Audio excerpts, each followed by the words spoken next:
Assalamualaikum warahmatullahi wabarakatuh. Kembali lagi di channelku KKN Series, ngebahas terkait tentang seputar KKN. Kita udah masuk ke part 3. Video sebelumnya kita ngebahas terkait tentang 10 hari pertama itu ngapain aja. Yang pertama, di sini kita akan ngebahas terkait tentang lokakarya. Nah, ini seberapa penting sih lokakarya itu dalam kegiatan kita saat KKN. Ini penting banget karena kita udah 4 sampai 5 hari observasi, kita cari tentang permasalahan, potensi desa, agamanya, budaya dan sebagainya. Kita udah tahu semua nih. Kita udah dapat datanya dan kita sudah diskusikan sama kelompok kita di hari ke-7. Maka di 10 hari itu ya, di hari ke-10-nya kita bisa nih ngelakukan tentang lokakarya. Atau enggak 10 hari bisa juga sih. Mau itu di hari ke-7 atau mau di hari ke-8 atau bisa lebih cepat di hari ke-5 kita udah bisa lokakarya gitu. Jadi lokakarya itu apa sih sebenarnya gitu. Nah, jadi lokakarya itu adalah pertemuan atau rapat yang diadakan oleh mahasiswa atau peserta kuliah kerja nyata, yaitu mempresentasikan proja yang akan dilaksanakan di desa tersebut. Yang dihadiri oleh siapa aja? Aparatur desa. Terus apalagi? Misalkan kalau berkaitan sama agama, ya tokoh agama, tokoh masyarakat, tokoh pemuda, ibu-ibu PKK, tokoh pendidikan yang ada di desa setempat. Nah, tujuannya apa? Tujuannya yang pertama, ini merupakan sosialisasi program kerja dan memperkenalkan diri kita. Nah, ini penting banget. Jadi banyak nih ternyata di 10 hari pertama itu kita belum banyak kenal dan orang-orang tuh masih asing sama kita. Nah, di Lokakarya ini kesempatan banget teman-teman untuk memperkenalkan diri. Sebenarnya siapa sih kita, dari universitas mana gitu.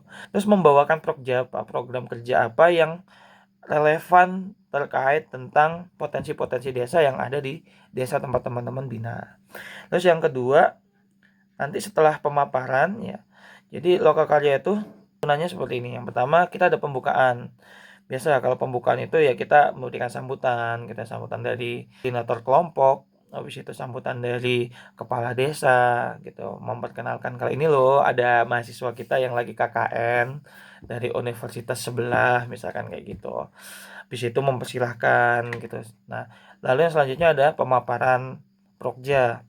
Nah, pemaparan prokja ini disampaikan berapa menit, baru nanti ada namanya sesi diskusi. Nah, sesi diskusi ini nanti mereka ada pertanyaan, udah maparin prokja, terus ada yang nggak maksud nih atau belum paham dari prokja yang akan kita kerjakan di sana.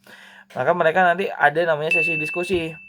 Misalkan gini, sertifikasi halal gimana nih untuk UMKM yang ada di desa, misalkan contohnya kayak gitu tuh. Nanti kita jelasin, ini sistemnya seperti ini, seperti ini, seperti ini. Nah, nanti kadang masih masukan tuh. Pentingnya adalah masyarakat itu memberikan masukan terhadap program kerja kita. Oh, kalau saran saya gini, Kak, gitu atau Mas.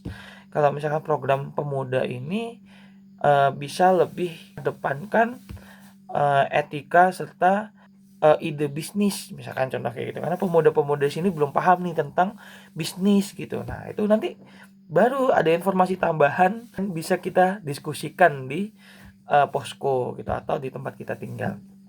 Terus yang selanjutnya membangun koordinasi. Jadi program kerja kita itu relevannya sama apa sih gitu. Misalkan kalau program kita tentang pendidikan, ya kita koordinasinya dengan pihak-pihak yang berkaitan sama pendidikan. Kalau misalkan program kita berkaitan sama UMKM, ya nanti kita cari UMKM mikro ataupun makro yang ada di desa yang tempat kita bina. Terus kalau misalkan berhubungan dengan instansi desa atau bahkan lingkungan, kita mau reboisasi misalkan, butuh kecamatan, kita hubungin pihak kecamatan untuk bisa bantu untuk program kerja kita. Nah, terus menjadi evaluasi juga. Nah, evaluasi itu adalah dari masukan-masukan tadi, udah kita catat sama notulensinya, baru kita nanti akan olah sebelum kita laksanakan. Oh, ternyata masih ada yang kurang nih di proja ini.